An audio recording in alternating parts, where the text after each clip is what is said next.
और एक और बड़ी खबर की ओर कर लेते हैं। देहरादून से ये खबर रखेगी, जहां विश्व आपदा प्रबंधन सम्मेलन का आज दूसरा दिन है।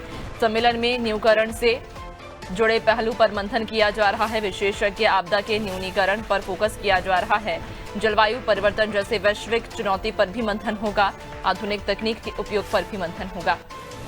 ज्यादा जानकारी लेंगे सहयोगी सोनू लगातार हमारे साथ बने हुए हैं। सोनू, विश्व आपदा प्रबंधन सम्मेलन का दूसरा दिन है और इस सम्मेलन में न्यूनीकरण से जुड़े पहलुओं पर चर्चा की जा रही है। देखिए, आपदा का कैसे न्यूनीकरण हो सकता है, आपदा के बाद रिस्पांस टाइम कैसे कम किया जा सकता है, क्योंकि आप जानती हैं नैन्सी कि उत्तराखंड आपदा और भूकंप के लिहाज से जोन 4 और 5 में आता है। विषम भौगोलिक परिस्थितियों वाला प्रदेश है और ऐसे में एक नहीं बल्कि अनेकों बार खास तौर से मानसून सीजन के दौरान उत्तराखंड और उत्तराखंड में पहुंचने वाले बाहरी क्षेत्रों के लोग आपदा का दंश झेल चुके हैं। ऐसे में विश्व आपदा प्रबंधन सम्मेलन ये आने वाले समय में एक मील का पत्थर साबित होगा। इसी को लेकर के दुनिया भर के जो विशेषज्ञ हैं इस क्षेत्र के, वो यहाँ पहुंचे हुए हैं। आज इस सम्मेलन का दूसरा दिन है। एक रोज पहले भी इसमें मंथन किया गया। आज भी एक के बाद एक सत्र के तहत मंथन किया जा रहा है। विशेषज्ञों के जो अपने अनुभव है, आधुनिक तकनीक का उपयोग है और कैसे हम जन हानि को कम कर सकते हैं, कैसे आपदा का न्यूनीकरण हम कर सकते हैं, कैसे आपदा के बाद राहत और बचाव कार्यों को कम से कम समय में किया जा सकता है।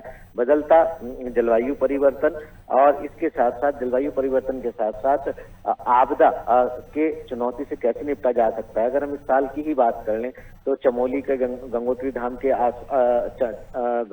के पास उत्तरकाशी वाला एरिया, पौड़ी और कई ऐसे इलाके थे जहां पर आपदा आई और इससे चारधाम यात्रा भी प्रभावित हुई।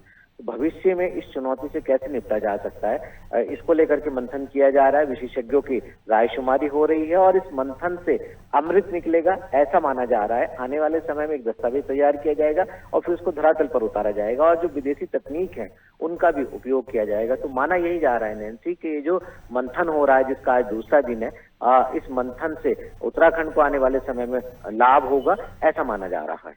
बिल्कुल, और कहीं ना कहीं ऐसे में अब मंथन का आज चूंकि दूसरा दिन है, तो ऐसे में जो न्यूनीकरण से जुड़े पहलू हैं उन पर चर्चा की जा रही है, जो कि आने वाले समय के लिए बहुत लाभकारी सिद्ध होंगे। बहुत शुक्रिया आपका, बने रहिएगा और भी आगे आपसे अपडेट्स लेंगे।